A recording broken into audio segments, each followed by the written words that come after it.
चेन्नई अंतर्राष्ट्रीय हवाई अड्डे पर कांच का पैनल टूटने से एक और हादसा हुआ। गनीमत ये रही कि इस घटना में कोई घायल नहीं हुआ। हालांकि यात्रियों को असुविधा जरूर हुई।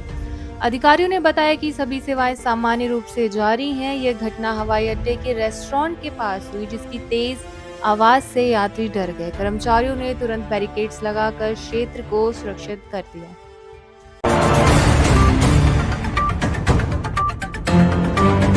कर्नाटक के यादगीर जिले में एक सरकारी आवासीय विद्यालय में 9वीं कक्षा की छात्र ने शौचालय में बच्चों को जन्म दिया। हॉस्टल वार्डन, प्रिंसिपल, नर्स और पीड़ित के भाई पर गर्भावस्था की सूचना न देने का आरोप है।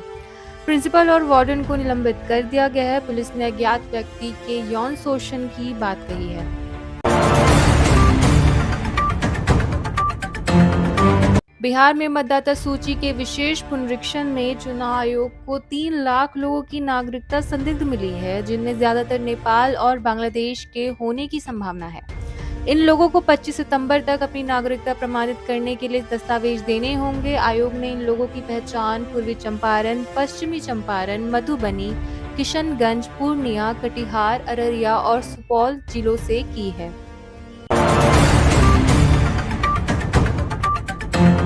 केंद्रीय गृह मंत्री अमित शाह ने बिहार में इंडिया ब्लॉक के एक कार्यक्रम में प्रधानमंत्री नरेंद्र मोदी और उनकी स्वर्गीय मां के खिलाफ अपमानजनक शब्दों के इस्तेमाल की कड़ी निंदा की। गुवाहाटी में एक रैली में शाह ने कहा कि कांग्रेस की ऐसी हरकतें शर्मनाक हैं और बीजेपी की जीत को मजबूत करती है। उन्होंने इसे देश की भावनाओं पर चोट बताया और राहुल गांधी से माफी की मांग की।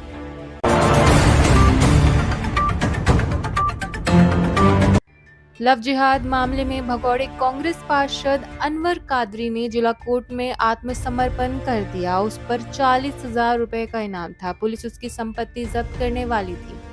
पानगंगा पुलिस स्टेशन में उसके खिलाफ 2 मामले दर्ज हैं। अनवर पर हिंदू युवतियों के साथ दुष्कर्म करने और लव जिहाद के आरोपियों को फंडिंग करने का आरोप है।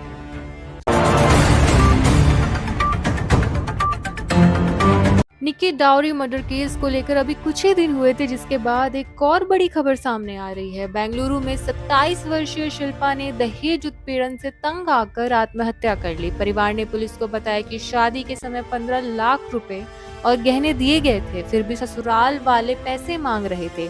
शिल्पा को रंग को लेकर ताने मारे जाते थे और मानसिक रूप से प्रताड़ित किया जाता था।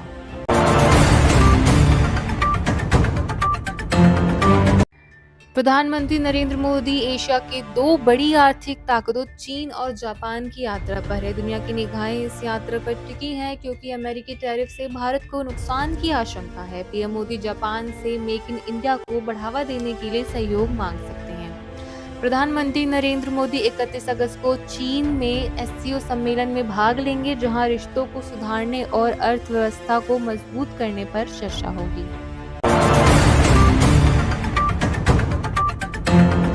पूर्णिया में राहुल गांधी और तेजस्वी यादव के मंच से पीएम मोदी और उनकी स्वर्गीय मां पर की गई टिप्पणी के बाद एनडीए ने पलटवार किया है। एनडीए ने इसे राजनीतिक मुद्दा बनाकर मां का अपमान नहीं सहेगा हिंदुस्तान का नारा दिया।